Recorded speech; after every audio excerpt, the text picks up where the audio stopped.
Sumainyo ang Panginoon. Sumaiyo rin. Ang mabuting balita ng Panginoon ayon kay San Mateo. Papuri sa iyo, Panginoon. Noong panahong iyon, sinabi ni Jesus sa kanyang mga alagad, "Pag-ingatan ninyo na huwag maging pakitang tao lamang ang paggawa ninyo ng mabuti.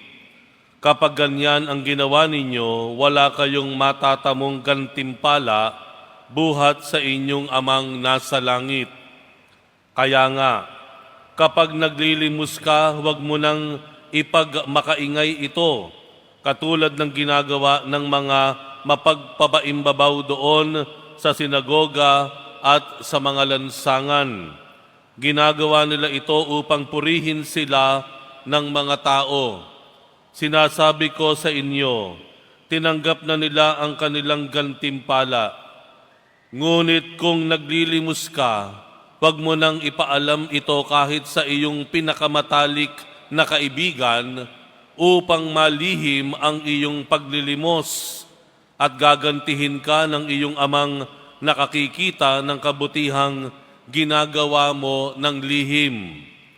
At kapag nananalangin kayo, huwag kayong tumulad sa mga mapagpaimbabaw. Mahilig silang manalangin ng patayo sa mga sinagoga at sa mga panulukang daan upang makita ng mga tao. Sinasabi ko sa inyo, tinanggap na nila ang kanilang gantimpala.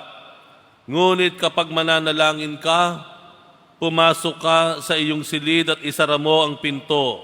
Saka ka manalangin sa iyong amang hindi mo nakikita at gagantihin ka ng iyong amang nakakikita ng kabutihang ginagawa mo ng lihim.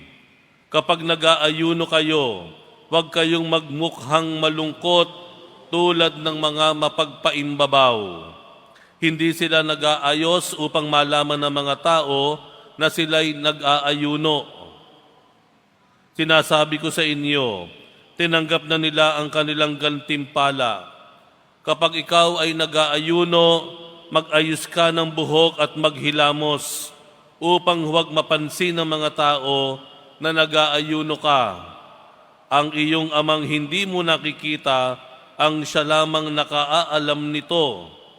Siya na nakakikita ng kabutihang ginagawa mo ng lihim ang gaganti sa inyo. Ang mabuting balita ng Panginoon. Pinupuri ka namin, Panginoong Hesus.